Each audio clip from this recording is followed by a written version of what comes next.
Why are you here? Not here watching this video, but here, on this earth, in this body, in this life. It is the oldest question in human history. Philosophers have debated it for thousands of years. Scientists have searched for it in telescopes and laboratories. People have looked for the answer in relationships, careers, religion, and self-help books. And most of them, if they are honest, are still searching. Islam does not leave you searching. The Quran answers this question directly, clearly, and without hesitation. And I did not create the jinn and mankind except to worship me. That is it. That is the answer.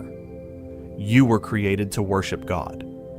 But before you close this video, let me tell you what worship means in Islam, because it is nothing like what you might be imagining.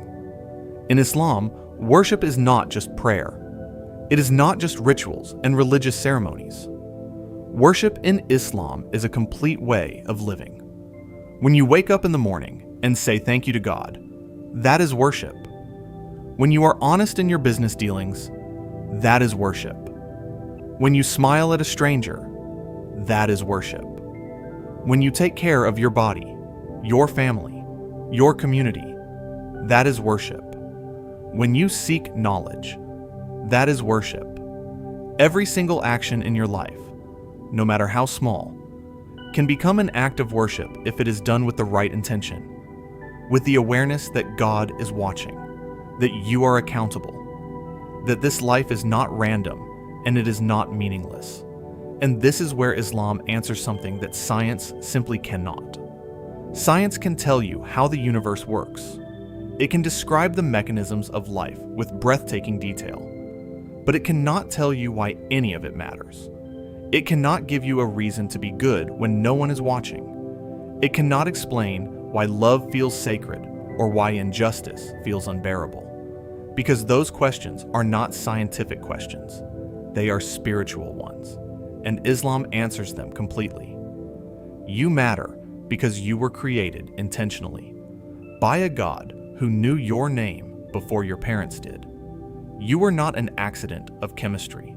You were a deliberate, purposeful act of divine creation. Islam also teaches that this life is short, incredibly short, a drop in the ocean compared to what comes after. And every single day of your life is a test. Not a cruel test designed to make you fail, but a merciful test designed to help you grow, to push you toward your highest self, to pull you closer to God. The difficulties you face are not punishment. They are preparation. The losses, the pain, the moments that broke you. Islam says those were the moments that were building you, refining you, elevating you towards something far greater than this world could ever offer. So here's the purpose of your life in Islam, in 3 simple ideas. Know God. Understand who He is. Build a real relationship with your Creator. Worship God, not just in a mosque or on a prayer mat, but in every breath, every choice, every moment of every day. Return to God, because this life ends, and everything you did here, every kindness, every prayer, every moment of honesty, will be waiting for you on the other side.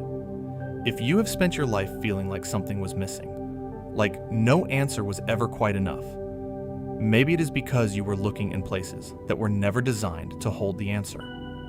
The answer was always here. Simple, clear, waiting. And it starts with 3 words. Why am I here? Islam says, you already know. Stay with us, because next we are going to open the Quran itself and show you 5 facts about it that will genuinely make you think.